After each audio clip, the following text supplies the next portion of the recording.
சரிங்களா? ஆமென். கர்த்தர் நல்லவர். ஆமென். அவர் ரொம்ப ரொம்ப நல்லவராக இருக்கிறார் வாழ்க்கையில். ஆமென். அதனால் உங்களையும் கர்த்தர் ஆசீர்வதிப்பார். 1 தீமோத்தேயு அதனுடைய 1வது அதிகாரம் 18வது வசனத்தை வாசிப்போம். 1 தீமோத்தேயு குமாரனாகிய தீமோத்தேயுவே, உன்னை குறித்து முன் உண்டான தீர்க்க தரிசனங்களின்படியே நீ அவைகளை முன்னிட்டு நல்ல போராட்டம் பண்ணும்படி இந்த கட்டளையை உனக்கு ஒப்புவிக்கிறேன். நீ விசுவாசமும் நல் மனசாட்சியும் உடையவனாயிரு. பவுல் என்கிற ஒரு ஊழியர் இளம் ஊழியராகிய தீமோத்தேயுவை நோக்கி சொல்லுகிறாரு, நீ நல்ல போராட்டம் பண்ணும்படி, ஊழியத்தில் நல்ல போராட்டம் பண்ணும்படி, உங்கள் குடும்பத்தில் உங்கள் வாழ்க்கையில் நீங்கள் போராட்டம் இருக்கு, அந்த போராட்டத்தை நல்ல போராட்டமாய் பண்ணும்படி நீ விசுவாசமும் நல் மனசாட்சியும் உடையவனாயிரு. ஒரு வாலிபனாகிய தீமோத்தேயுக்கு பவுல் சொல்லுகிற ஒரு கட்டளை என்னவென்றால், நீ நல் மனசாட்சியும் விசுவாசமுமாய் உடையவனாய் இருன்னு சொல்லுகிறார். அப்போ ஒரு விசுவாசமும் நல் மனசாட்சியும் உடையவர்களாய் நாம் இருக்க வேண்டும். அது ஒரு ஆலோசனையாய் அங்கே பவுல் தீமோத்தேயுக்கு கொடுக்கிறார். இந்த நல்ல நாளில், பரிசுத்த ஓய்வு நாளில் ஆண்டவர் நம்மளோடு கூட பேசுகிற காரியம், நீ விசுவாசத்தோடனும் நல் மனசாட்சி உடையவனா நீ இருக்கும்போது ஆண்டவர் உங்களை ஆசீர்வதிப்பார். ஆமென். கண்களை மூடி இந்த வசனத்துக்காக சொல்லி ஜெபம் பண்ணுவோம். ஆண்டவரே, கர்த்தர் எங்களோடு கூட நீர் பேசுவீராக, எங்களோடு கூட நீர் இடைபடுவீராக. உம்முடைய வார்த்தை வெளிப்படட்டும், உம்முடைய பிரசனம் இந்த இடத்துல வெளிப்படட்டும். தேவரீர், நீர் என்ன பேச வைத்திருக்கிறீரோ அடியனை மறைத்து நீர் பேசும்படியாய் ஆண்டவரே விசுவாசத்தோடு, ஆமென், நல் மனசாட்சியோடு கூட நாங்கள் இருக்க ஆண்டவர் இந்த வசனத்தை கொண்டு எங்களோடு நீர் பேசும்படியாய் ஜெபிக்கிறோம். எங்கள் இருதயம் திறந்திருக்கட்டும். கர்த்தர் பெரிய காரியத்தை செய்வீராக, தொடர்ந்து வழி நடத்துவீராக. ஆமென், ஆமென், ஆமென், ஆமென். நீ விசுவாசமும் நல் மனசாட்சியுமா இருன்னு சொல்லி பவுல் சொல்லுகிறார். எதற்காக? நீ நல்ல போராட்டத்தை போராடணும். போராட்டம் வாழ்க்கையில் உண்டு, குடும்பத்தில் உண்டு, ஊழியத்தில் உண்டு, வேலையில் உண்டு, இப்படி பல காரியங்களிலே போராட்டம் உண்டு. அந்த போராட்டத்தை நல்ல போராட்டமாக போராடணும். அதற்கு என்ன வேணும்னா விசுவாசமும் நல்ல ஒரு மனசாட்சி நமக்கு வேண்டும். ஆமென். அதுக்கு அடுத்த வசனத்தை வாசிப்போம். இந்த நல் மனசாட்சியை சிலர் தள்ளிவிட்டு விசுவாசமாகிய கப்பலை சேதப்படுத்தினார்கள். இந்த விசுவாச கப்பல் என்ன செய்யறதுன்னா அது சேதப்படுகிறதா இருக்கிறது. இந்த நல்ல மனசாட்சியை என்ன செய்கிறார்கள் என்றால், ஆமென், அவங்க தள்ளி விடுகிறாங்க. சிலர் நமக்கு நல்ல மனசாட்சி என்ன செய்யணும் கொடுக்கப்பட்டிருக்கு.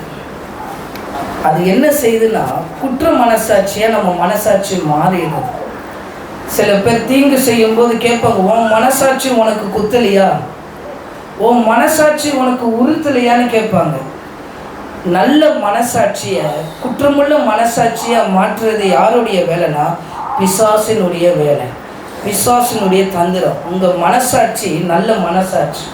இதை பிசாசு என்ன பண்ணுகிறான், குற்றமுள்ள மனசாட்சியை கொண்டு வந்து தேவனை உங்கள்கிட்ட இருந்து பிரிக்க பார்க்குறான். எப்படி என்றால், நீங்கள் பாவம் செய்கிறவ, நீ பாவம் செஞ்சிட்ட, நீ தப்பு செய்கிற, நீ பொய் சொல்லுற, நீ குறை பேசுகிற, நீ சரியில்லை, ஆமே, நீ பணத்தை தேவையில்லாமல் செலவு பண்ணுற, இப்படி நம்மளை குறித்ததான சில குற்றங்களை சொல்லுகிறது தான் பிசாசுடைய வேலை. ஆனால் கர்த்தர் இப்படிப்பட்ட குற்றத்துலேயும் ஆண்டவர் நம்மளை மன்னிக்கிறார்ல, அந்த இரக்கத்தை செய்கிறார்ல, இதுதான் கர்த்தருடைய வேலை. இந்த நல்ல மனசாட்சியை இந்த பிசாசை நம்ம குற்றப்படுத்துகிறோம். ஆமென். எபிரேயருக்கு எழுதின நிருபம் அதனுடைய 4வது அதிகாரம் 15வது வசனத்தை வாசிப்போம். எபிரேயருக்கு எழுதின நிருபம் ஆமென். 4வது அதிகாரம் 15வது வசனத்தை வாசிப்போம். நம்முடைய பலவீனங்களை குறித்து பரிதபிக்க கூடாத பிரதான ஆசாரியர் நமக்கிராமல் எல்லா விதத்திலும் நம்மை போல் சோதிக்கப்பட்டும் பாவமில்லாதவராய் இருக்கிற பிரதான ஆசாரியரே நமக்கு இருக்கிறார். உங்க குற்றங்களை மன்னிக்கிறதுக்கு ஒரு பிரதான ஆசாரியர் நமக்கு இருக்கிறார் என்கிறத எப்பொழுதும் நம்ம மறந்து போயிடக்கூடாது. ஒருவேளை என் மனசாட்சி என்னை குற்றப்படுத்திச்சுன்னா, நான் தப்பு பண்ணிட்டேன், நான் ஒருத்தருக்கு விரோதமாக பேசிட்டேன், ஒருத்தருக்கு விரோதமாக நான் இதை சொல்லிட்டேன், ஒரு பொய் சொல்லிட்டேன், ஒரு பாவங்களை பண்ணிட்டேன்னு ஒருவேளை என் மனசாட்சி நம்ம மனசாட்சி குற்றமானால் நம்ம எங்கே போகணும்னா தேவ சமூகத்தில் நமக்கு பிரதான ஆசாரியர் ஆகிய இயேசு கிறிஸ்து ஒருத்தர் இருக்கிறார். ஆண்டவரே, நான் செய்த பாவங்களை எனக்கு மன்னியும், நான் தெரியாமல் பேசிட்டேன், நான் தெரிஞ்சு தான் பேசினேன், தெரியாமல் தான் பேசினேன், நான் பாவத்தை தெரிஞ்சு தான் செஞ்சுட்டேன். அந்த மனம் திரும்புதல் உங்களுக்குள்ளே வரும்போது உங்களுடைய குற்ற மனசாட்சி என்ன செய்யணும், நல் மனசாட்சியாய் மாறும். ஆனால் நம்ம என்ன செய்வோம்னா ஆண்டவரிடத்துல போக மாட்டோம். நானே தப்பு பண்ணிட்டு எப்படி போய் ஜெபிக்க முடியும், நானே தப்பு பண்ணிட்டு எப்படி வேதத்தை வாசிக்க முடியும், நானே தப்பு பண்ணிட்டு எப்படி போய் நான் சர்ச்சில் போய் உட்கார முடியும், எப்படி ஊழியத்தை செய்ய முடியும்னு சொல்லி இன்னைக்கு அநேகர்கள் இந்த நல் மனசாட்சியை கெடுத்து போடுகிறவர்களாய் பிசாசானவன் அவங்களுக்கு குற்ற மனசாட்சியை கொடுக்குறான். ஆனால் நம்ம என்ன செய்யணும், தேவனிடத்துல போய் ஆண்டவரே தன் பாவத்தை அறிக்கை செய்து விட்டு விடுகிறவனாக இருக்கணும். அறிக்கை செய்யணும், ஆண்டவரிடத்துல நான் செஞ்சது தப்பு தான், என்னை மன்னிங்கன்னு சொல்லி மனம் மாறும்போது ஆண்டவர் நமக்கு இரக்கத்தை செய்வார். 16வது வசனத்தை வாசிப்போம். ஆதலால் நாம் இரக்கத்தை பெறவும் ஏற்ற சமயத்தில் சகாயம் செய்யும் கிருபையை அடையவும் தைரியமாய் கிருபாசன தண்டையிலே தைரியமாய் ஜெபிக்கலாம். அந்த குற்றத்தை வச்சு, அந்த குற்ற மனசாட்சியை வச்சு நீங்கள் சோர்ந்து போகக்கூடாது. உங்கள் விசுவாச கப்பலை சேதப்படுத்துறது எது தெரியுமா? இந்த குற்ற மனசாட்சி. இந்த குற்ற மனசாட்சி நமக்குள்ளே வரக்கூடாது. ஒருவேளை என் மனைவியின் இடத்துல நான் தவறாக பேசிட்டேன், ஏதோ ஒரு காரியத்தை நான் தவறாக செஞ்சிட்டேன்னா, நான் அதை செஞ்சிட்டேன்னு சொல்லி இங்கே பலிபீடத்துலையோ ஊழியத்துலையோ நிற்க முடியாது, அந்த ஊழியத்தை செய்ய முடியாது. ஏன்? என் மனைவி என்னை தப்பாக பேசிட்டேன், நான் ஜெபிக்க முடியலையே, என் மனைவி என்னை தப்பாக நான் நடந்துக்கிட்டேன், என்னால் ஊழியம் செய்ய முடியலேன்னு உட்காராம வசனம் சொல்லப்பட்டிருக்கு, நாம் இரக்கத்தை பெறவும் ஏற்ற சமயத்தில் சகாயம் செய்யும் கிருபை அடையும்படியா ஏற்ற சமயத்தில் அவரிடத்துல போய் ஆண்டவரே என் மனசு குற்றமுள்ளதாக இருக்குது, என் மனைவி நான் தவறாக பேசியிருக்கிறேன், பல ஊழியரை அவன் நாவிலிருந்து நான் பின்னாக தவறாக பேசியிருக்கிறேன், என்னை மன்னிங்க ஆண்டவரேன்னு கேட்கும்போது ஏற்ற சமயத்தில் சகாயம் செய்கிற கிருபையின்படி அவர் நமக்கு இறங்குவார். இப்போ என்ன ஆகுது? நம்மளுடைய குற்றங்கள் மன்னிக்கப்பட்டு நல் மனசாட்சி உங்களுக்கு உண்டாகிறது. இந்த நல் மனசாட்சி உண்டாகிறதுனால விசுவாச கப்பல் என்ன செய்யும்? சேதமடையாது. அதனால தான் பவுல் தீமோத்தேயுக்கு சொல்லுகிறார், உன் விசுவாச கப்பலை சேதப்படுத்துகிறாங்க, உன் நல் மனசாட்சியை சிலர் கெடுத்து போட்டு சேதப்படுத்துகிறாங்க. நீ தப்பு செய்கிறீ, பிசாசனுடைய வேலை தான், நீ தப்பு செய்கிற. யோபு யுத்தமனும் சன்மார்க்கனுமாக இருக்கிறான். அவனை நோட்டமிட்டு குற்றம் கண்டுபிடிக்கிறது யாருடைய வேலை? பிசாசுடைய வேலை. நீங்கள் நல்லா நடப்பீங்க, ஆனால் உங்களுடைய குற்றங்களை, நம்மளுடைய பிள்ளைகளுடைய குற்றங்களை கண்டுபிடிக்கிறது யாருடைய வேலை? பிசாசுனுடைய வேலை. ஏன்? அவன் தேவனிடத்தில் வரக்கூடாதுன்னு சொல்லி நமக்காக ஒரே தரம் ஒருவர் பலியிடப்பட்டிருக்கிறார். அந்த பிரதான ஆசாரியாராய் தேவனுடைய வலது பாரிசத்திலே அந்த தெய்வம் வீற்றிருக்கிறார். இது கட்டுக்கதை இல்லை, உண்மையான சத்தியம். அவர் இருக்கிறார், அவர் வாசம் பண்ணுகிறார். மனம் திரும்புங்கள், பரலோக ராஜ்யம் சமீபமாக இருக்கிறதுன்னு இயேசு கிறிஸ்து பிரசங்கம் பண்ணுறார். யோவான் ஸ்நானகன் பிரசங்கம் பண்ணுறார். என் மனம் திரும்புதலுக்கு நேராய் நான் வரும்போது, நம்மளுடைய குற்ற மனசாட்சி நீங்கி வரும்போது, அந்த நல் மனசாட்சி ஆளுகை செய்ய கர்த்தர் உதவி செய்வார். கண்களை மூடி ஆண்டவர் சமூகத்துல, ஆண்டவரே எங்க குற்றங்களை நீங்க மன்னிங்கன்னு சொல்லி ஜெபம் பண்ணுங்க. ஆண்டவரே எங்களோடு கூட இருக்கிற குற்றங்களை நீர் மன்னிப்பீராக. ஆமாம், எங்க குற்றங்களை நீர் எங்கள் பாவங்களை பாராதபடி ஆண்டவரே இந்த வேளையில யாருக்காவது விரோதமாய் பேசி இருப்போமானால், குற்ற மனசாட்சி எனக்குள்ளே இருக்குமானால் நல் மனசாட்சியை கர்த்தர் தருவீராக. ஆமென். விசுவாச கப்பலை சேதப்படுத்தாதபடி ஆண்டவர் உதவி செய்வீராக. ஆமென், ஆமென். ஒரு பாடலை பாடுவோம். ஆமென். ஆத்துமாவையும் நன்றி சொல்லு முழு உள்ளத்தோடு, குற்றங்களை மன்னித்தாரே நோய்களை நீக்கினாரே என்கிற பாடல் தெரியுது. அந்த பாடலை பாடுவோம். ஆமென். ஆத்துமாவே நன்றி சொல்லு முழு உள்ளத்தோடு, ஆத்துமாவே நல்ல சொல்லி பாடுவோம். முழு உள்ளத்தோடு கர்த்தர் செய்த நன்மைகளை ஒரு நாளும் மறவாதே. கர்த்தர் செய்த நன்மைகளை ஒரு நாளும் மறவாதே. ஆத்துமாவே நன்றி சொல்லு முழு உள்ளத்தோடு, குற்றங்களை மன்னித்தாரே நோய்களை நீக்கினாரே. குற்றங்களை மன்னித்தாரே நோய்களை நீக்கினாரே. படுகொலை என்று மீட்டாரே ஜீவனை மீட்டாரே. படுகொலை என்று மீட்டாரே ஜீவனை மீட்டாரே. கர்த்தர் செய்த நன்மைகளை ஒரு நாளும் மறவாதே. கர்த்தர் செய்த நன்மைகளை ஒரு நாளும் மறவாதே. ஆத்துமாவே நன்றி சொல்லு முழு உள்ளத்தோடு, ஆத்துமாவே நன்றி சொல்லு முழு உள்ளத்தோடு. ஹல்லேலூயா. இந்த விசுவாச கப்பலை சேதப்படுத்துறது இந்த குற்ற மனசாட்சி. உங்க இருதயம் நல்ல மனசாட்சியா இருக்கும். குற்றங்களை அவர் மன்னிக்கிறவரா இருக்கிறார். அவர் இடத்துல வரும்போது அவர் மன்னிப்பார். பேதுரு மறுதளிக்காததா, தேவனோடு இயேசுவோடு இருந்த பேதுரு அவன் என்ன செய்கிறார் என்றால், இயேசுவே யார் என்று தெரியாதுன்றான். ஆமென். அவன் சத்தியம் வர பண்ணியிருக்கிறான். ஆமென். எவ்வளவு பெரிய ஒரு குற்றத்தை பேதுரு செய்கிறான். நமக்கு வசனத்துல மறுதளித்தான் போட்டிருக்கு. ஆனா நேர்ல இருந்து பார்த்தா அந்த பேதுரு எப்படி பேசியிருப்பான். சத்தியமா இந்த ஆள் யாருன்னு எனக்கு தெரியாது, இந்த ஆளுக்கு எனக்கு எந்த சம்மந்தம் இல்லை. அவனுக்கு கூட சேர்ந்து என்ன சொல்லியிருப்பேன், இந்த ஆளை சிலுவையில் யாரையும் தான் ஜீவனை தப்பிக்க. அப்படிப்பட்ட அவனுடைய குற்ற மனசாட்சி பாருங்க. அவன் மனம் கசந்து அழுகிறான். ஆனால் யூதாஸை பார்க்குறோம், அவனுக்குள்ளே குற்ற மனசாட்சி இருக்கு. அவன் தேவனை தேடி வரல, கைத்தை தேடி போகிறான். எதுக்கு?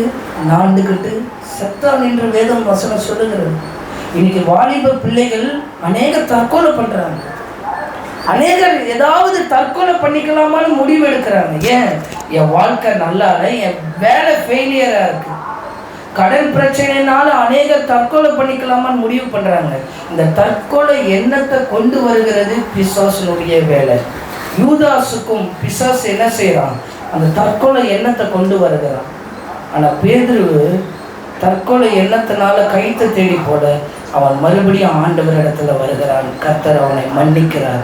அந்த இருதயம் உங்களுக்கு வேணும். அதே பேதுரு தான் ஆண்டவர் விசுவாசத்தில் அவன் கப்பல் சேதப்படாதபடி 3000 பேர்கள் ஒரே பிரசங்கத்தில் ரட்சிக்கப்படுகிற அளவுக்கு ஒரு தேவ ஊழியராய் அந்த தேவ மனுஷனை ஆண்டவர் எழுப்பினார்.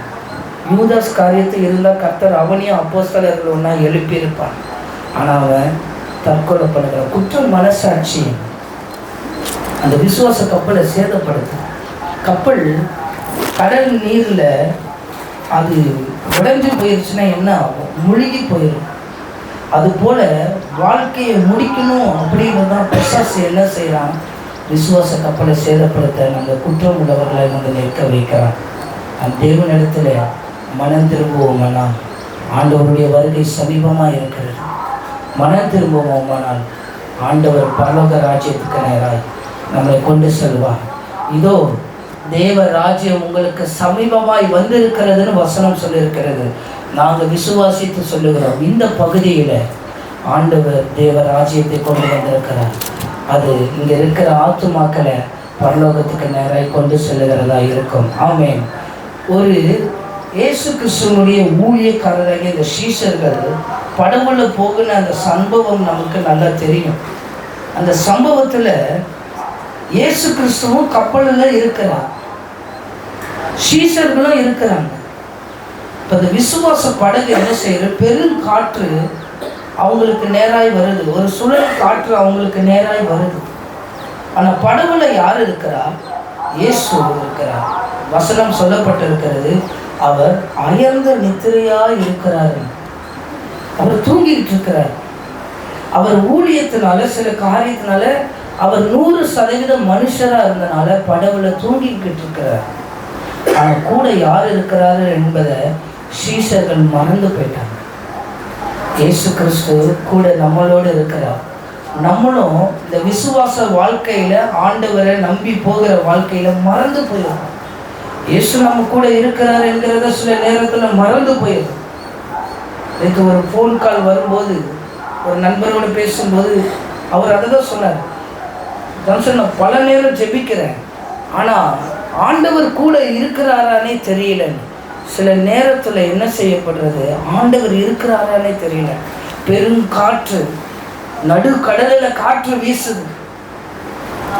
இயேசு அயர்ந்த நித்திரையாக இருக்கிறார்.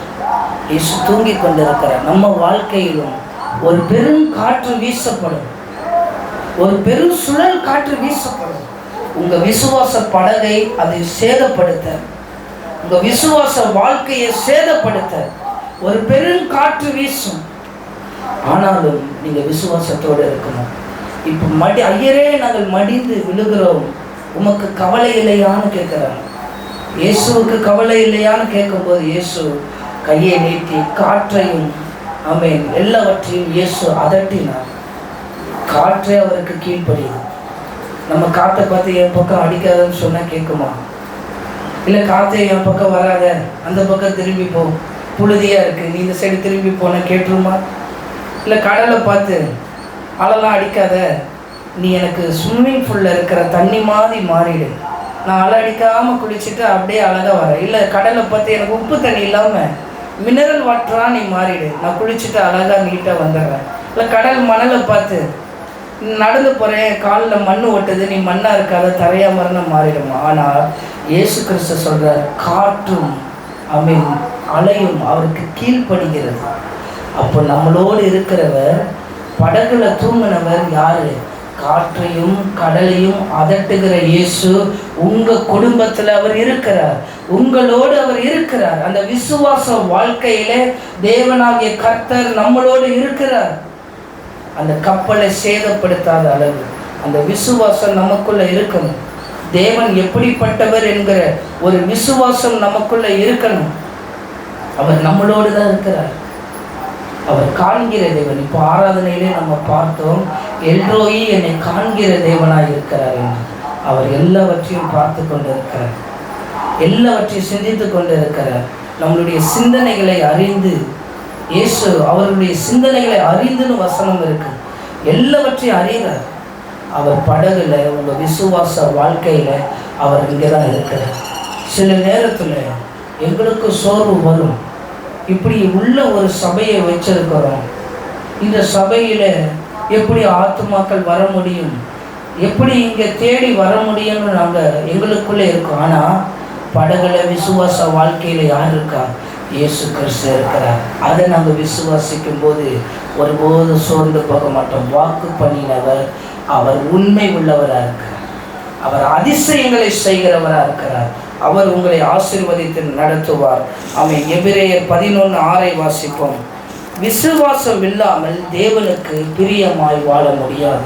ஆமென். எபிரேயர் 11. விசுவாசம் இல்லாமல், ஆமென், விசுவாசம் இல்லாமல் தேவனுக்கு பிரியமாய் இருப்பது கூடாத காரியம். தேவனுக்கு பிரியமாய் இருப்பது அது கூடாத காரியம். நீங்க விசுவாசம் இல்லாம தேவனிடத்துல பிரியமா நடக்க முடியாது, அது கூடாத காரியம். உங்கள் வாழ்க்கையில் கர்த்தர் மேலே விசுவாசம் இருக்கணும், ஆண்டவர் மேலே விசுவாசம் இருக்கணும். இந்த தேவன் சதா காலங்களிலும் நம்மோடு கூட இருக்கிற தேவன். அவரை விசுவாசிக்கணும், எல்லாவற்றிலும் அவரை நம்பணும். என் படிப்பில், என் வேலையில், ஊழியத்தில், குடும்பத்தில், தேவையில், பிள்ளைகளுடைய வளர்ச்சியில், எல்லாவற்றிலும் இயேசு இருக்கிறார் என்கிற ஒரு விசுவாசம் நமக்குள்ளே இருக்கணும். அதுதான் என்ன செய்யும்? தேவனுக்கு பிரியமாய் நடக்க செய்யும். ஏனென்றால் வாசிப்போம். ஏனென்றால் தேவனிடத்தில் சேருகிறவன் அவர் உண்டென்றும், தேவனிடத்தில் ஒருத்தர் சேர்ந்து இருக்கிறான் என்றால் அவர் இருக்கிறார் என்றும், அவர் தம்மை தேடுகிறவர்களுக்கு பலன் அளிக்கிறார் என்றும் விசுவாசிக்க வேண்டும். நம்ம எப்படி விசுவாசிக்க வேண்டும்? அவர் நம்மளை தேடுகிறவர்களுக்கு பலன் அளிப்பார். பலன் கொடுக்காதவர் அல்ல, அவர் தம்மை தேடுகிறவர்களுக்கு பலன் கொடுப்பார் என்கிற ஒரு விசுவாசம் இருக்கணும். நான் ஜெபித்திருக்கிறேன், எனக்கு ஆண்டவர் நன்மையை செய்வார், பலன் கொடுப்பார் என் ஜெபத்துக்கு என்கிற விசுவாசம் இருக்கணும். நீங்கள் கேட்கிறவர்கள் எப்படிப்பட்டவராக இருக்கிறார் என்கிறத அறிந்திருக்கணும். தேவ அறிவில் நம்ம அதிகமாக இந்த கடைசி நாட்களில் பெருகி இருக்கணும். தேவ அன்பில் அதிகமாக நம்ம பெருகி இருக்கணும். உங்கள் விசுவாச கப்பலை சேதப்படுத்தக்கூடாது என்றால் உங்கள் விசுவாசம் தேவனுக்கு பிரியமாக இருக்கிற விசுவாசமாக இருக்கணும் என்றால், தேவன் ஒருவர் இருக்கிறார், அவரை நம்புகிற நம்ம அவர் எனக்கு பலன் கொடுக்கிறவராக இருப்பார்னு சொல்லி இருக்கணும். ஒரு கணவன் மனைவி பிரிந்து போயிட்டாங்க. அந்த கணவன் மனைவி பிரிந்து போன உடனே அந்த தாயார் ஒரு ஊழியர் இடத்துல ஜெபித்தாங்க. அந்த ஊழியர் ஜெபிக்கும் போது அவங்க சொன்னாங்க, அந்த ஊழியர் இன்னும் ஒரு 4 வருடம் கழித்து பார்ப்போம் அவங்க சேர முடியுமா அப்படின்னு சொல்லி. அதுக்கு அந்த தாயார் சொன்னாங்க, என்ன பாஸ்டர் இப்படி சொல்லுகிறீங்க? எனக்கு உடனே அவங்க சேரணும், எனக்கு இந்த காரியம் உடனே நடக்கணும், என்னால் இதுக்கு மேலே இருக்க முடியாது, அவங்க சேர்றதை நான் பார்க்கணும்னு சொல்கிறாங்க. ஆனால் ஊழியர் ஜெபித்து சொல்கிற சில வருடங்கள் கழித்து அவங்க சேருவாங்கன்னு சொல்லி. தேவனிடத்தில் விசுவாசம் வைக்கணும். 4 வருஷம் சொல்லியிருக்கீங்க, நானும் ஜெபிக்கிறேன், அதற்குள்ளாக ஆண்டவர் என் மகனையோ பிரிந்து போன என் மருமகனையும் சேர்ப்பார் என்கிற விசுவாசத்தோடு அந்த தாய் போயிருந்தார்கள் என்றால், அந்த விசுவாசத்தின்படி அவங்க சேர்ந்திருப்பாங்க. அவங்க இன்னி வரைக்கும் அந்த கணவன் மனைவி சேரவே இல்லை. ஏன்? அந்த தாயாருக்குள்ள அந்த விசுவாசம் இல்லாத வார்த்தை. இன்னும் 4 வருஷம் ஆகுமா? இன்னும் பிரச்சனைகள் பெருசாகுமே. தேவன் மேலே விசுவாசம் வைக்கணும், அவர் பலன் தருவார் என்கிற விசுவாசம் நமக்குள்ளே இருக்குமானால் கர்த்தர் அவங்க வாழ்க்கையில் பெரிய காரியத்தை செய்ய வல்லமை உடையவராய் இருப்பார். ஆமென். 7வது வசனத்தை வாசிப்போம். விசுவாசத்தினாலே நோவா தற்காலத்திலே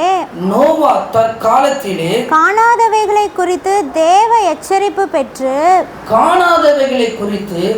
தேவனுடைய எச்சரிப்பை பெறுகிறார். இன்றைக்கும் தேவனுடைய எச்சரிப்பை நம்ம கேட்கிறோம், ஊழியர்களுடைய பிரசங்கத்தின் வாயில கேட்கிறோம். எப்படி? தேவனுடைய ராஜ்யம் வருகிறது, ஆண்டவர் வரப்போகிறார், நம்மளை நியாயம் தீர்க்க போகிறார், நம்மளை என்ன செய்வார்? பரதேசில் கொண்டு போய் நிறுத்துவார், நியாயத்தில் கொண்டு போய் நிறுத்துவார் என்கிற சத்தியத்தினுடைய எச்சரிப்பை நம்ம சொல்லுறோம்.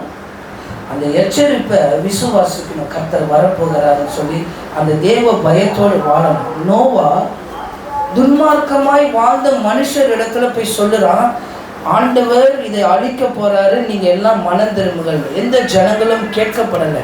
இன்றைக்கு நம்மளும் இதை தான் சொல்லுறோம், மனம் திரும்புங்கள், ஆண்டவர் வரப்போறாரு, கேட்கப்படலை. ஆனா இயேசு கிறிஸ்து சீசர் இடத்துல சொல்றார், சோதோம் குமார பட்டணத்தை பார்க்கிலும் இவர்களுக்கு நடக்கிறது ரொம்ப மோசமா இருக்கும். அப்ப நியாய தீர்ப்பு ரொம்ப மோசமா இருக்கும். நம்ம தேவனை விசுவாசிக்கிறோம், தேவ எச்சரிப்பை பெறுறோம். நம்ம மனம் திரும்பணும், ஒவ்வொரு நாளும் மனம் திரும்பணும். ஒருவேளை ஆண்டவரே நீர் வருகைக்கு சமீபமா இருக்குமானால் உங்களுடைய வருகைக்கு நான் காணப்பட வேண்டும். அந்த தேவ எச்சரிப்பை நோவா பெற்று விசுவாசிக்கிறான். ஆனா துன்மார்க்கமானவங்க விசுவாசிக்கல. கடைசி என்ன ஆயிட்டு? டைட்டானிக் கப்பல் முழுகின மாதிரி என்ன ஆயிடுச்சு? போச்சு. எல்லாரும் செத்து மிதந்தாங்க. அழிவு உண்டு. நம் தேவனுடைய எச்சரிப்பை விசுவாசித்து நடப்போமானால் நோவாவுடைய குடும்பம் ரட்சிக்கப்பட்டு பேழையை உண்டு பண்ணினான். அதனாலே அவன் உலகம் ஆக்கினைக்குள் உள்ளாகது என்று தீர்த்து விசுவாசத்தினால் உண்டாகும் நீதிக்கு நோவா சுதந்திரவாளியானான். நமக்கு சுதந்திரத்தை ஆண்டவர் கொடுக்கிறார் பரலோகத்தில். நம் நீதிக்கு சுதந்திரவாளியா இருக்கும். நியாய தீர்ப்பில் நம்ம நிற்கப்படுவோம். எல்லாரும் நியாய தீர்ப்பில் நிற்கப்படுவோம். தேவனுடைய சமூகத்தில் அன்னைக்கு போய் நாம் நிற்கும் போது ஆண்டவருடைய எச்சரிப்பை ஆண்டவர் சொல்லுவார், உன்னை நான் எச்சரித்தனா இல்லையா? அப்போ விசுவாச பாதைக்கு நேரே செல்வோம். நம் விசுவாச கப்பல்கள் சேதப்படக்கூடாது. நம் விசுவாச இல்லாமல் தேவனுக்கு பிரியமாய் வாழ முடியாது. அதனால அந்த விசுவாச கப்பலை சேதப்படுத்தாத அளவுக்கு நோவா தேவனுடைய எச்சரிப்புக்கு கீழ்ப்பட்டது போல நாமளும் தேவனுடைய எச்சரிப்புக்கு கீழ்ப்பட்டு வாழும்போது நம்மளுடைய குடும்பத்தில் இருக்கிற அந்த விசுவாச கப்பல், நம்மளுடைய விசுவாச கப்பல் என்ன பண்ணாது? சேதப்படாது. எச்சரிக்கை கீழ்ப்படாமல், தேவ வார்த்தைக்கு கீழ்ப்படாமல் நம்ம இருப்போமானால் நம்ம என்ன செய்யப்படும்? நம்மளுடைய கப்பல் மூழ்கப்படும். நாம் அழிவுக்கு நேராய்தான் போவோம். அப்போ இந்த விசுவாசம் என்பது நான் எதை விசுவாசிக்கணும்? எபிரேயர் 11:1 வாசித்தா, விசுவாசமானது நம்பப்படுகிறவைகளின் உறுதியும் காணப்படாதவைகளின் நிச்சயமுமாய் இருக்கிறது. விசுவாசத்தை நம்ம விசுவாசிக்கும் போது அது காணப்படாததா இருக்கும். ஒரு 500 ரூபாய் எனக்கு ஒரு நாள் தேவைப்பட்டது. ஒரு 500 ரூபாய், சரியா அந்த 500 ரூபாய் தேவை. ஆனால் வர்றதுக்கு அந்த 500 ரூபாய் வர்றதுக்கு எந்த ஒரு உதாரணமாக சொல்கிறேன், எந்த ஒரு சான்றும் அதுக்கு கிடையாது. எந்த ஒரு கூற்றும் இந்த 500 ரூபாய் வர்றதுக்கு கிடையாது. யாரிடத்துலையும் நான் போய் கேட்க முடியாது. அப்போ ஆண்டவர் சமூகத்தில் ஜெபம், ஆண்டவரே நாளைக்கு இந்த நோட்ஸை நான் சப்மிட் பண்ணணும், எனக்கு இந்த 500 ரூபாய் இல்லைன்னு சொல்லி சிம்பிளாக ஜெபம் பண்ணிட்டு வந்துட்டேன். நமக்கு எனக்கு தெரிந்த ஒரு நபர், அவர் சென்னையிலேருந்து மதுரை அதுக்குன்னு வந்து என்ன செய்கிறார், சும்மா அந்த நேரம் பார்த்து விசிட் பண்ண வந்த அவர் என் கையில் அந்த 500 ரூபாயை கொடுத்துட்டு போனார். அந்த தேவை சந்திக்கப்படுது. விசுவாசம் என்பது காணப்படாதவைகளின் நிச்சயம். ஏற்ற துணை எப்படி இருக்கும்னு தெரியாது. ஊழியத்தில் சொல்லுவாங்க, ஏற்ற துணை உனக்கு இல்லைன்னா ஊழியத்தை நடக்க முடியாது. காணப்படாதவைகளின் நிச்சயம். அப்போ ஆண்டவர் சமூகத்தில் ஜெபம் பண்ணும்போது ஆண்டவர் அந்த விசுவாசத்தின்படி நமக்கு இறங்குகிறவராக இருக்கிறார். இன்றைக்கும் முன்னாடி பார்க்கும்போது அது காணப்படாதவையாக இருக்கும். அந்த வெறுமையானதை நீங்கள் விசுவாசிக்கும் போது தான் ஆண்டவர் உங்கள் விசுவாசத்தின் கப்பலை சேதப்படுத்தாத அளவுக்கு உங்களை ஆசீர்வதிக்கிறார். கடலுக்கு முன்பாக போய் ஜனங்கள் நிற்கும் போது அது ஒரு விசுவாசம். மோசேயினுடைய வார்த்தையை கேட்டு கீழ்பட்டு போயாச்சு. ஆனால் கடல் என்ன இருக்கு? முன்பாக கடல் தான் இருக்கு. எப்படி நான் அந்த கடலை கடக்க முடியும்? அதுக்கப்புறம் தான் கர்த்தருடைய வார்த்தை வருது. வார்த்தை வர்றதுக்கு முன்னாடி கடலுக்கு முன்பாக நீங்களும் நானும் நின்றிருந்தா என்ன சொல்லியிருப்போம்? நாசமாக போகிறவன் என்னை கூட்டிகிட்டு வந்து இப்படி சாவடிக்கிறானே, நான் ஒரு 300 ரூபாய்க்கு கூலி வேலை செஞ்சு எகிப்து கையில் கல் உடைச்சிருப்பேன். அவன் வேலைக்கு என்ன செய்கிறான்? டீ கொடுக்குறான். வாரமான ஒரு நாள் என்ன செய்கிறான்? கஞ்சி ஊற்றுறான். ஆனால் இந்த நாசமாக போகிறவனை நம்பி சொல்லியிருப்போம். வந்து என் பிள்ளைங்களையும் கூட்டிகிட்டு வந்து இப்படி கடலுக்கு முன்னாடி நிற்க வச்சு ஆண்டவர் கொண்டு போகிறாருன்னு சொல்கிறான். அவன் நல்லா இருப்பானா? மோசேவை கேட்டிருப்பான். பாவம் அந்த மனுஷன். அதனால தான் எல்லா வேதத்தில் மோசே பிறக்கும்போது குழந்தை அழுதுன்னு வசனம் இருக்கும். வேறு எந்த இடத்துல அதை பார்க்கல. மோசே தான் பிறக்கும் பொழுது அந்த குழந்தை அழுது, பிறக்கும்போதே அது அழுதுகிட்டே பிறக்குது. அது வாழ்நாள் ஃபுல்லாக அழுது இருக்கும். இதான் கேட்டிருப்பான். ஒரு குடும்பமா 2 குடும்பமா 6 லட்சம் புருஷர்களுடைய குடும்பங்கள் அங்கே இருக்குது. எத்தனை பேர் கேட்டிருப்பான், நீ நல்லா இருப்பியா, உன் பேச்சை கேட்டு நாங்கள் வந்தோமே, நீயே ஒரு கொலைகாரன். அப்போவே நான் சொன்னான், என்ன எங்கள் சித்திக்காரி அப்போவே சொன்னான், இவன் கூட சேராத, இவன் வார்த்தையை கேட்காதேன்னு சொன்னான். நான் தான் என்ன செஞ்சிட்டேன், வந்துட்டேன். அப்போவே அவன் சொன்னான். இப்படி கூட்டிட்டு வந்து கடலுக்கு முன்பாக நிற்க வச்சுட்டான். விசுவாசம் என்பது காணப்படாதவைகளுடைய நிச்சயம். அந்த கூட்டத்திலையும் தேவனை உண்மையாக ஆராதிக்கிற கூட்டம் இருந்தது. ஆண்டவர் வழி திறப்பாருன்னு காத்துக்கிட்டு நிற்கிற கூட்டமும் இருந்தது. இப்படி சகிச்சு பேசுகிற கூட்டமும் இருக்குது. மோசே ஆனால் உண்மையில் அந்த இடத்துல ரொம்ப பாவம். ஏன்னா கர்த்தருடைய வார்த்தை இன்னும் வரல, வந்தால் தான் அவன் செயல்பட முடியும். ஒரு ஊழியராக, ஒரு பாஸ்டராக அந்த இடத்துல மோசேவை நினச்சி பாருங்க, விசுவாசியாக இவங்களை நினச்சி பாருங்க. இத்தனை கூட்டத்தை அந்த பாஸ்டர் கூட்டிகிட்டு போய், வாங்க உங்கள் எல்லாரையும் நான் கூட்டிகிட்டு போகிறேன், ஆண்டவர் நம்மளை நடத்திட்டாரு சொல்லி அந்த பாஸ்டரை நம்பி வரீங்க. யோ, உன்னை நம்பி தானேயா வந்தோம் நாங்கள், இப்படி பண்ணிட்டு ஏன் அந்த பாஸ்டரை எவ்வளோ வேதனைப்படுத்தியிருப்பாங்க. பாஸ்டருக்கு கர்த்தருடைய வார்த்தை வந்தால் தான் செயல்படுத்த முடியும். அது வரைக்கும் ஆண்டவர் அந்த விசுவாசத்தை கடைசி வரைக்கும் ஆண்டவர் சோதிக்கிறார், அவங்களுடைய கப்பல் சேதப்படுத்தாதபடி. இப்போ ஆண்டவர் அந்த மோசேவை பார்த்து சொல்லுகிறார், நம்ம சமுத்திரத்துக்கு நீராக உன் கோலை நீட்டுன்னு சொல்லி நீட்டும் போது என்ன செய்கிறது, கடல் ரெண்டாய் பிளக்கிறது. இப்போ பேசினவன் என்ன பண்ணியிருப்பான், ஆளை தள்ளி விட்டுட்டு முன்னாடி அவன் தான் ஓடி இருப்பான். விசுவாசத்தை காணாதவைகளின் நிச்சயம், அந்த விசுவாசத்தின்படி நம்ம நடக்கும்போது அது ஒரு பெரிய ஒரு ஆசீர்வாதம். இப்போ பேசினவன் என்ன பண்ணுறான், அவன் சில அதிகாரத்தை தாண்டி போனால் கர்த்தரை துதித்து பாடுறான். ஆனால் இந்த விசுவாசம் எங்கே சோதிக்கப்படுது, கடைசி நேரம், கடைசி நுனி வரைக்கும் நீ எப்படிப்பட்டவர் என்பதை சோதித்து ஆண்டவர் ஆசீர்வதிக்கிறார். இந்த விசுவாசத்தை தடை பண்ணி போடுகிறதுக்கு தான் பிசாசு இந்த குற்ற மனசாட்சியை உள்ளே கொண்டு வரான். அநேக பேர் இன்னைக்கு போதைப் பொருளுக்கு அடிமையாக இருக்கிறான். சைக்காலஜிக்கலாக அவங்களுக்கு போய் கவுன்சிலிங் கொடுக்கும்போது அவங்க கேட்கும்போது அவங்க சொல்லுகிறாங்க, ஏன் போதைப் பொருளில் நீ அடிமையாக இருக்கனா? அவங்க சொல்கிறான், எனக்கு கஷ்டம், எனக்கு இப்படி இருக்குது, எனக்கு யாரும் என்கிட்ட பேசுகிறதுக்கு இல்லை, என்னுடைய கஷ்டத்தை சொல்கிறதுக்கு யாரும் இல்லை, அதனால் நான் என்ன செய்கிறேன், போதை நிமித்தமாக நான் என்ன செய்கிறேன், நான் போயிடுறேன், வழியை கொண்டு போயிடுறேன்னு சொல்கிறேன். ஏன் விசுவாசிக்கலை. அவங்க கப்பல் குற்ற மனசாட்சி நிமித்தமாய் அந்த விசுவாச கப்பல் சேதப்படுது. ஆண்டவர் நம்மளை சேதப்படுத்தாதபடி அந்த ஜலம் அவர்களுக்கு என்ன செய்கிறது, மதிலாய் நிற்குது. இந்த ஜலத்துக்கு நடுவே இப்படி நடந்து போகிறான்.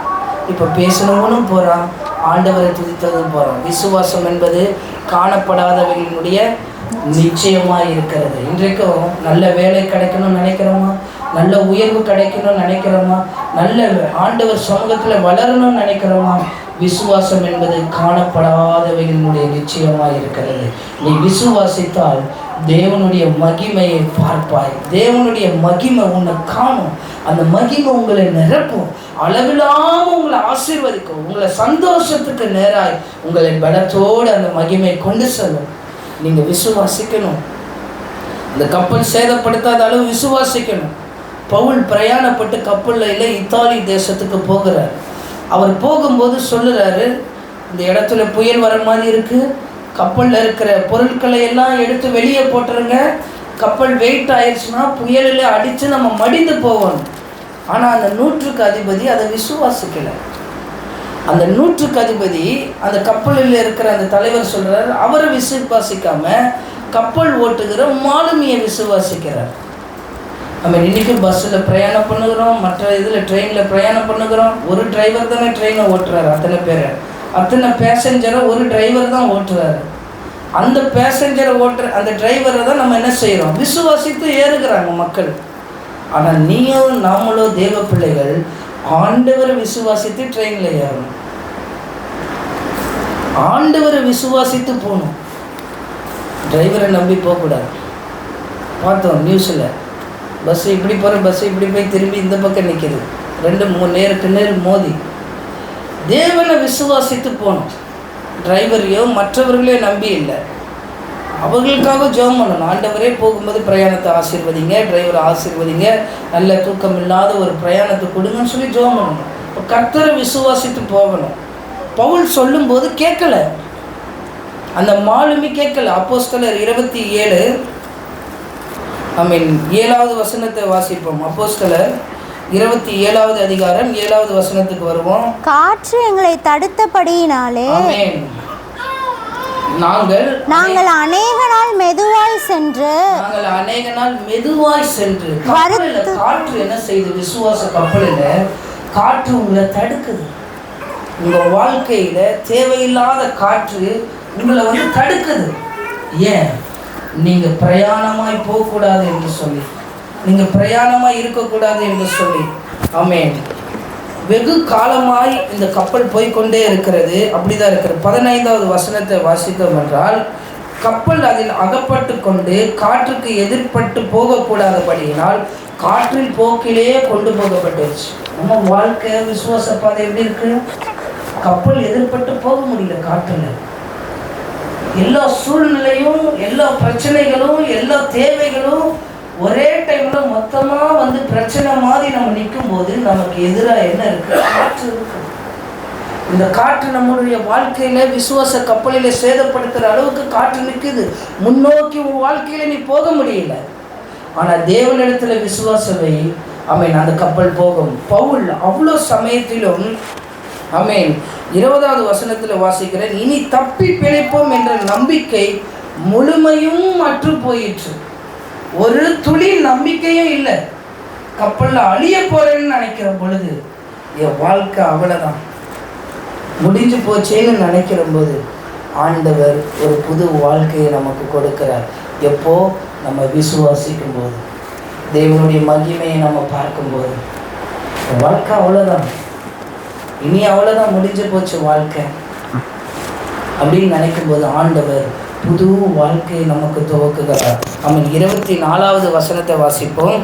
பவுலே, பவுலே, பயப்படாதே, நீ பயப்படாதே, நீ ராயனுக்கு முன்பாக நிற்க வேண்டும், ராயனுக்கு முன்பாக நிற்க வேண்டும். இதோ இதோ உன்னுடனே கூட யாத்திரை பண்ணுகிற யாவரையும் தேவன் உனக்கு தயவு பண்ணினார் என்றார். தயவு பண்ணினார் என்று ஒரு தேவ தூதன் வந்து அங்க சொல்லுகிறார். இந்த வார்த்தையை பவுல் விசுவாசிக்கிறார். இதுதான் விசுவாசம் உள்ள வாழ்க்கை. அநேக வார்த்தைகளை நம்ம கேட்கிறோம், அநேக வசனங்களை படிக்கிறோம்.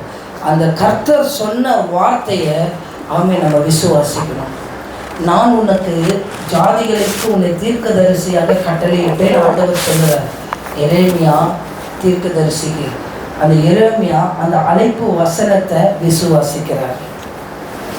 ஏசாயா கிட்ட ஆண்டவர் சொல்றாரு, நான் உனக்கு என்னவா இருப்பேன், நாவா இருந்து செயல்படுவேன். அவர் அதை விசுவாசிக்கிறார். ஏசாயா மூலியமா அநேக காரியங்கள் எழுதப்படுகிறது, தீர்க்க தரிசனமாக சொல்லப்படுறது. அந்த வார்த்தையை பவுல் இப்போ விசுவாசிக்கும் போது 25வது வசனத்தை வாசிப்போம். ஆனபடியினால் மனுஷரே திடமனதாயிருங்கள், எனக்கு சொல்லப்பட்ட பிரகாரமாகவே நடக்கும், என்று தேவனிடத்தில் நம்பிக்கையாயிருக்கிறேன். நல்ல சூழலை பாருங்க. கப்பல் மூழ்கிற நிலைமையில இருக்கு. அப்போ ஜனங்கள் எல்லாம் என்ன செய்யறாங்க? அங்க இருக்கிற கப்பல்ல இருக்கிறவங்க எல்லாம் செத்து மடிறதுக்கு அவிசுவாசத்தினால இருக்கிறாங்க. பவுல் என்ன சொல்லுகிறார்? எனக்கு சொல்லப்பட்ட பிரகாரமாகவே இருக்கும், நான் தேவன் மேல நம்பிக்கையா இருக்கிறேன். சொல்ல முடியுமா? யோபுனால சொல்ல முடிந்தது. ஆமே, நான் தேவன் மேல நம்பிக்கையா இருக்கிறேன். தாவீதுனால சொல்ல முடிந்தது, நான் தேவன் மேல நம்பிக்கையா இருக்கிறேன்னு சொல்லி. காரியம் நமக்கு வாய்க்காமல் போகும், வாய்ப்புகள் நமக்கு கிடைக்காமல் போகும், உயர்வுகள் நமக்கு வராமல் போகும், தேவைகள் சந்திக்கப்படாமல் போகும். ஆனால் விசுவாசம் இருக்கணும். என் நம்பிக்கை கர்த்தர் மேலே இருக்கு, என் தேவன் மேலே நான் நம்பிக்கை வச்சிருக்கிறனால அவர் காரியத்தை வாய்க்க செய்வார் என்கிற நம்பிக்கை இருக்கும்போது விசுவாச கப்பல் என்ன பண்ணாது? சேதப்படாது. கப்பலுக்குள்ள தண்ணி வராது, பனிப்பாறை மோதினாலும் தண்ணி வராது, கல்லு மோதினாலும் தண்ணி வராது. கப்பல் விசுவாசத்தில் ஸ்ட்ராங்கா இருக்கும். பவுலுடைய அடுத்த ஊழியம் அந்த தீவுல அங்கு ஆண்டவர் சொன்னபடி அது தொடங்கப்படுகிறது. ஆண்டவர் அந்த காரியத்தை செய்து முடிக்கிறார். எங்க வாழ்க்கையில டிரான்ஸ்ஃபர் கிடைக்காம சில மாதங்கள் ஊழியங்கள் இல்லாம, ஒரு படித்துட்டு ஊழியம் இல்லாமல் வெறுமையில இருந்தோம். காற்று எங்களுக்கு எதிராக வீசினது, ஊழியம் இல்லை, வெறுமையான வாழ்க்கை, கையில பணம் இல்லை செலவு பண்ண, வெறுமையான வாழ்க்கை. ஆமேன். ஆனாலும் எங்களுக்குள்ள அது விசுவாசம் இருந்தது. அந்த வார்த்தையை கர்த்தர் எங்களுக்கு சொல்லியிருக்கிறார். சொன்ன பிரகாரமாகவே நடக்கும். ஆண்டவர் எங்களுக்கு சொன்னார், ஜாதிகளுக்கு உன்னை தீர்க்கதரிசியாக வைத்திருக்கிறேன். அந்த வார்த்தை சொன்ன பிரகாரமாகவே நடக்கும். 1 மாதம் பார்த்தோம், டிரான்ஸ்ஃபர் லெட்டர் வரல. 2 மாதம், 3 மாதம், 4 மாதம், 5 மாதம் 6 மாதம் போய்கொண்டே இருக்க மாதங்கள். ஆமென். பணங்கள் செலவழிந்து கொண்டே இருக்கு. ஆனாலும் விசுவாசிக்கிறோம். நாங்கள் தேவன் எங்களை சொன்ன பிரகாரமாகவே நீர் எங்களை நடத்துவீர் என்கிற நம்பிக்கை அவர் மேலே வைக்கும்போது லெட்டர் வருது. கடைசி நேரத்தில் அவ்வளோதான். வேறு ஸ்தாபனத்திலேருந்து வாய்ப்பும் வருது. வேறு ஸ்தாபனத்தில் நாங்கள் உங்களை சேர்த்துக்கிறோம். நீங்கள் பைபிள் காலேஜ் 2 பேரும் முடிச்சிருக்கிறீங்க, ஏன் அப்படி ஊழியம் இல்லாமல் இருக்கிறீங்க? கர்த்தருக்காய் காத்திருக்கும் போது ஆமேன் அவர்கள் என்ன செய்கிறார்கள்? சிறகடித்து உயர எழும்புவார்கள். ஆமேன். அந்த விசுவாச வார்த்தையை வைத்து காத்திருக்கணும். ஆண்டவர் தானே சொன்னாரு, ஆண்டவர் தானே சொல்லி இருக்கிறாரு. இதை உனக்கு செய்வேன்னு சொல்லி சொன்னது கர்த்தர் தானே. விசுவாசித்தா தேவனுடைய மகிமை நீ பார்ப்பேன்னு சொன்னது கர்த்தர் தானே. எப்படி உங்க ஜீவனை போக விடுவார்? ஈசாக்க ஆண்டவர் கொடுத்தது ஆண்டவர் தானே. சாராளுக்கு ஆண்டவர் தானே கொடுத்தார். சாராளே சொல்லுறா, நான் வயது சென்றவளாக இருக்கிறேன், எப்படி எனக்கு பிள்ளை பெறும்? ஆனாலும் விசுவாசிக்கிறாள் அந்த வார்த்தையை. ஈசாக்கு கொடுத்த பிள்ளையை சாகடிக்க சொல்றாருல்ல, கத்தியை ஓங்குற வரைக்கும் விசுவாசம், பலிபீடத்துல வைக்கிற வரைக்கும் விசுவாசம். ஆபிரகாம் சேனையை கட்டி பிள்ளையை ஏற்றும் போது விசுவாசம். அப்போ அவருடைய மனசு எப்படி இருந்திருக்கும்? பலி செலுத்தும் போது அவர் மனசு எப்படி இருந்திருக்கும்? பலிக்கு கட்டை எங்கன்னு கேட்கிற போது பிள்ளை எப்படி இருந்திருக்கும்? நமக்கும் ஒரு பிள்ளையை கொடுத்துருக்கிறார் ஆண்டவர். என்னை பார்த்து நீ போய் டேபிளில் வச்சு அவனை கொளுத்து அப்படின்னு ஆண்டவர் சொல்கிறார். எப்படி இருக்கும்? வீட்டில் இருந்து அவனை நான் கூட்டிகிட்டு வரேன், என் மகன் ஆண்டவர் கொடுத்துருக்கிற பிள்ளை, வீட்டில் இருந்து நான் கூட்டிகிட்டு வரேன். அவன் கேட்குறான், எங்கே டேடி கூப்பிட்டு போகிறீங்க?